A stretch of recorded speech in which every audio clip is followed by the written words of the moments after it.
And when floodwaters suddenly rise, we do see people in trouble. In fact, we showed you that rescue in Pueblo last night, and rescue crews with the fire departments here in Colorado Springs, Widefield Security, and in Pueblo, they get called out to deal with these kind of crises. Our Bill Folsom, he joins me live here in security, and you spoke with them today about the flood danger and some of the things we may not think about that actually cause these emergency situations. Yeah, the crews we were speaking with, they were out yesterday, and they're well aware that there is flash flood potential in the forecast. In fact, they watch that very close, and they will actually stage in areas that you could call the usual spots for flooding, but they also are quick to point out flash flooding is very unpredictable, and that means there can be spots of unexpected flooding.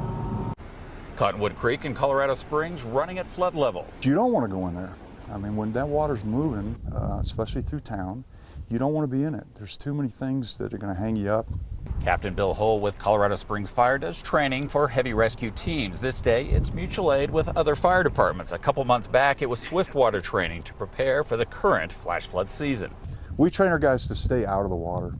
The same goes for everyone. Don't drive a car into floodwater over roads. We've seen it this week, also in video from years past. Go to high ground when water is rushing in streams. This video from 10 years ago shows flash flood water coming down to local drainage. Rescue crews have flash flood days when there are a half dozen water rescue calls within minutes. At times that they're scattered all over town. Sometimes those are inlet issues that are clogged or infrastructure issues. Sometimes they're much larger and we know about them, and we've been working on a plan over a number of years to tackle them.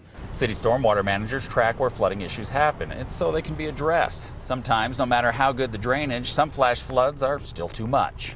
There is always going to be an event that is going to overwhelm whatever system is designed. Problem area by problem area addressed, but with growth in the community, new trouble spots can flood because construction and paving can change water patterns. As we have more and more construction and we have more and more asphalt, we have what we call hardening of our waterways, and it changes the way the water moves.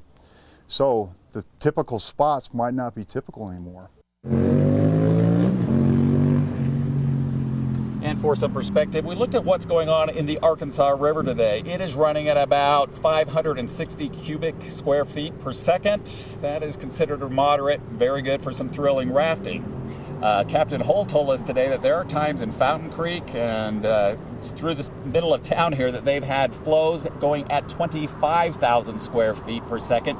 That's 5 times what we're talking about in the Arkansas River. The difference is it comes up in hours and even minutes, so when flash flooding is in the forecast, caution very necessary. Yeah, and these drainage channels are much narrower than the Arkansas River, so it's seemingly flowing faster and can really move the debris and people downstream fast. For sure. In fact, the fire department says when that happens and somebody goes in, they have to try and estimate where they are, not where they went in. You don't want to be in that situation. Very risky. All right.